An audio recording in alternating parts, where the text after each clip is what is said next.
programme et vous avez votre perception de la question de l'homosexualité. Oui, une perception qui est connue. Bonjour madame.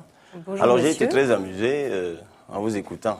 En réalité, je devrais être horripilé. J'en suis ravie que ça vous amuse. Je devrais être horripilé parce que vous êtes particulièrement désobligeante à l'endroit à la fois de vos confrères camerounais que vous traitez d'ignorants sans embâge et même des Africains en général.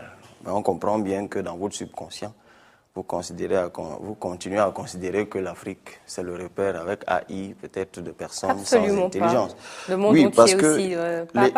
Pas que l'Afrique. Alors, juste, je n'ai pas envie de rentrer dans ce débat de reverse je ne vous invite même pas, madame. Je ne vous invite Alors, pas, s'il vous plaît. C'est un peu facile. Parce qu'à ce que je sache, les huées ne sont pas la traduction de l'ignorance. Tout ce que nous voyons dans les parlements suisses, français et ailleurs, ce ne sont pas des Africains, ce ne sont pas des Noirs. Alors, dites-moi que tous ces parlementaires qui provoquent des tollés dans les parlements en Occident sont tous des ignorants, je ne crois pas. Je crois que le hué, c'est d'abord la traduction d'une désapprobation. Et en tant qu'avocate, vous êtes bien placé pour savoir que vos confrères ne sont pas obligés d'épouser votre point de vue sur une question qui, même dans leur propre pays, les divise.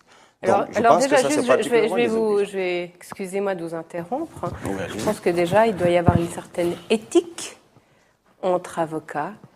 Et l'éthique veut qu'un confrère ne soit pas désobligeant vis-à-vis d'un autre confrère, même s'il est de race blanche et d'Europe.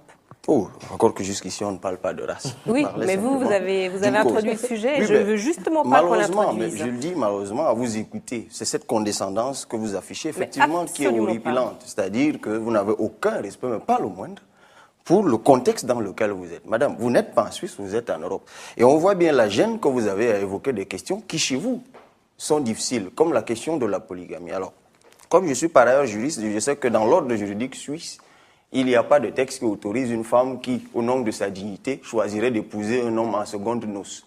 Le droit suisse ne le permet pas. Mais là-bas, ce débat, vous ne l'animez pas. Si elle est divorcée, elle peut se marier 10 fois, 20 fois, et je pense qu'en Afrique, c'est pareil. Je parlais d'une prescription. Aller en seconde noces chez un homme qui a déjà une première femme. On se comprend bien. N'entrons pas dans l'espièglerie, mais revenons à ce que vous venez faire au Cameroun. Dites-moi, vous plaidez coupable ou non coupable?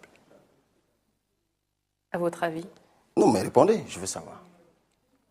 Ça me semble évident. Non, pas je crois du que tout. j'ai pas besoin de répondre. Justement, c'est pas évident. Vous plaidez quoi, concrètement? Vous voulez savoir les arguments que j'énonce? Non coupable ou coupable. Vous plaidez quoi? Ah ben, vous ne répondez pas. Je présume que c'est non coupable. Je ne réponds pas à des questions qui tombent sous le sens. Vous comprenez bien ce qu'il y a derrière. Vous comprenez bien ce qu'il y a derrière. Peut-être qu'il veut évoluer, Cabral. Parce que si vous plaidez non coupable,